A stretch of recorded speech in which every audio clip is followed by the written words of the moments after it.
I've spent part of this morning watching your event with Jordan Peterson a couple of days ago. I'm doing some events with him in London coming up. And I was fascinated by it. And I just wondered if you had any thoughts about it that I might have missed. Has anyone here seen it? Well, probably quite a few people, yeah. It's an amazing conversation, I think. And I put out a video on my Atheist Debates channel, giving most of my thoughts to it. I am still confused and more than a little irritated. Right. Because I know that he had conversations with Sam Harris, and the first one was awful and painful because they couldn't come to some understanding about what truth was. Yeah. And for me, truth is that which comports with reality. Done.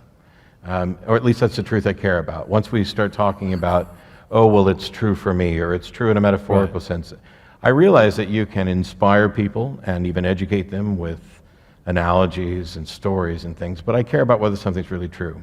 There's a gentleman that messaged me on Twitter, and he's written a big piece about this thing that I did with Jordan because he thinks I'm just monumentally wrong about what people actually believe about the existence of God.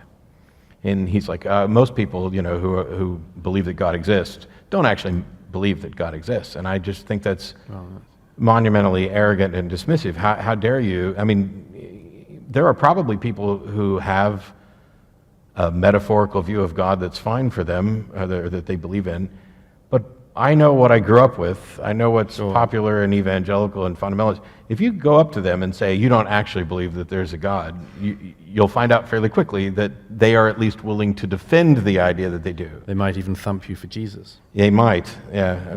Punch me in my fat face for Jesus. That was one of my favorite threats.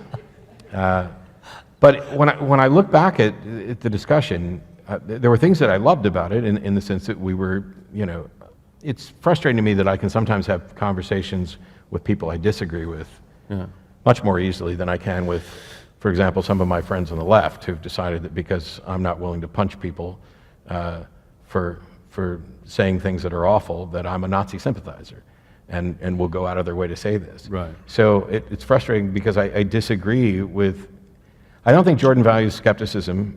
He kind of scoffed at it under his breath. And I wish I would have addressed that more. I think that's the biggest regret from the conversation that I have. But I was happy with that we didn't spend a whole bunch of time talking about truth, except that it concerns me that with the fuzziness of how he talks about it, that maybe every single objection I had can be dismissed by saying, well, he didn't mean that true in reality. When he says, you can't quit smoking without a mystical experience, that atheists would actually be murderers. The reference to crime and punishment. Yes. I thought that was very interesting, I'm still not convinced of what he believes about the reality that we, as far as I can tell, share. But to say that Soviet Russia was a secular humanist... I could see that was a bit that really got on your tits. It did. Because you can say it's atheist, and I'll agree all day long. And it was all, you could also say that it was, you could try to make an argument that it was because of atheism, but you can't really get anywhere from atheism to, therefore, we should kill people and have this particular... You might as well start with his mustache and say, mustachioed dictators are awful. Yeah, I thought it was fascinating, and it was really interesting, the points at which you really were clearly at loggerheads. One was that issue. A thought occurred to me, though, that Jordan clearly has a pretty bleak, you might say, realistic view of human nature and what it does when it's unleashed. And I share some of that. But it's possible that was one of the things that was playing out underneath that claim of his, which is... You sometimes see this, by the way, among very conservative people, that they come to quite rigid feelings about things because they actually themselves intuit where they might go unleashed. And that seemed to me to be sort of abundantly there in what he was saying. And I find his attitude towards religion fascinating. He reminds me of the philosopher Roger Scruton a bit, because Scruton... I think he's written a lot about religion, but I think that if you really dug down and you said to him, for instance, do you believe in the physical resurrection? He would want to not answer that question. And that's what I George think does. that's where Jordan is as well. And I'm not putting any views onto him that I think are dishonest, but I think that he has a real fear of saying something which he thinks would cause damage in a way if he did it. Well, that's the one question that I asked him that I had prepared ahead of time based on what I knew, and that was, what is it that you fear we will lose if people give up a belief in a God? And he started with, well, we'll lose the narrative, the metaphorical substrate of the narrative, blah, blah, blah. But that doesn't tell me anything, because it doesn't tell me what of the narrative is of value that we're losing. Right. And then when I pressed on that, he just said art, as if there's not... Well, the problem is that I could say there's tons of art from atheists, except that he also doesn't seem to think there are any atheists. Right. He thinks everyone is religious and that people are just professing atheism, but they've made... None of this meshes with... Certainly it reminds me when I'm in debates with Christian apologists and they say, oh, you're not really an atheist, you actually are just publicly denying that you exist, you believe in a God. Or you actually know that a God exists. And that comes from, I did a debate with Seitzen Bruggencate, who's a presuppositionalist, and that's his big thing. We all know that God exists, including you. You're just lying or whatever. And he's mocked for it. And yet in reality, Jordan did exactly the same thing, essentially saying, all you atheists are professing atheists, that a real atheist would be a cold-blooded killer who would rationalize and justify this way. You can't have a moral foundation that is secular. And he tried to use AI. Anyway, I don't want to go through the whole evening, but it was essentially the same thing I get from unschooled, uneducated apologists on behalf of a much more strict view of religion. And that's why earlier, you may be right about what he's afraid of. And I tried to get to what he's afraid of. But when you were talking about suggesting that we may have lost something and encouraging people to go back to church for that, I didn't know how similar those things were. I think there's a difference. I'm slightly towards his direction. Some of that.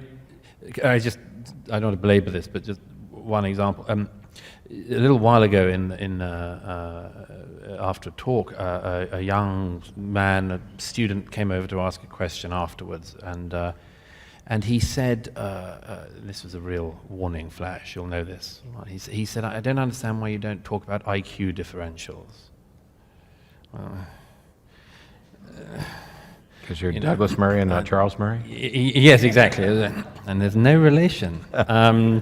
But he said, I don't understand why you don't talk about IQ differentials. An interesting subject that it might be. It's not a specialism of mine, and so on. But it's also something more than that. And you often find this in conversations with people.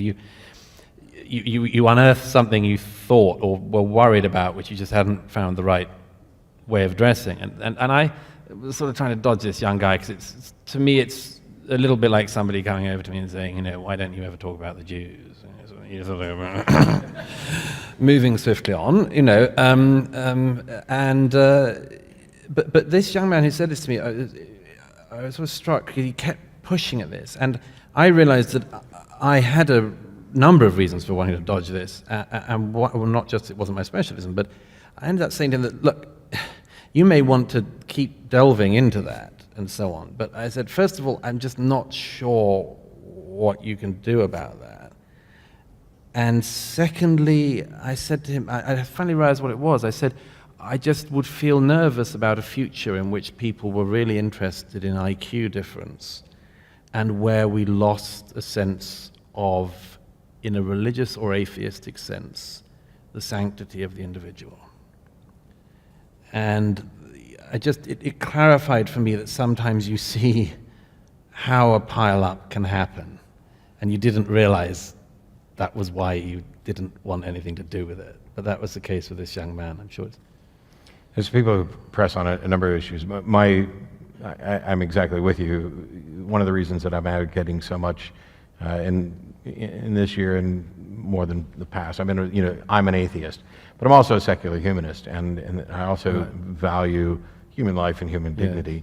And as somebody who was given IQ tests as a kid and had specific things done to me as a result of those scores, I know people with IQs higher than mine who are boneheadedly stupid, and people who have incredibly low IQs who are brilliant at things. And I care more about what people believe, because the beliefs inform the actions, and mostly I care about whether or not those beliefs are reasonable. Because I want to make sure that, I've said I want to believe as many true things and as few false things as possible. That's me cribbing Hume in a more hip fashion. But it's true, and you have to have both parts of that. And it seems to me that anytime we start trying to quantify the value of people, doing math with souls, doing the collateral damage math, doing the what's your IQ, how many Twitter followers do you have, all of these things distract from whether or not what this person has said is reasonable and accurate. And you always get to that position that any avid reader will always be confronted by at some point, which is that somebody who's never read a book can be the loveliest person you know.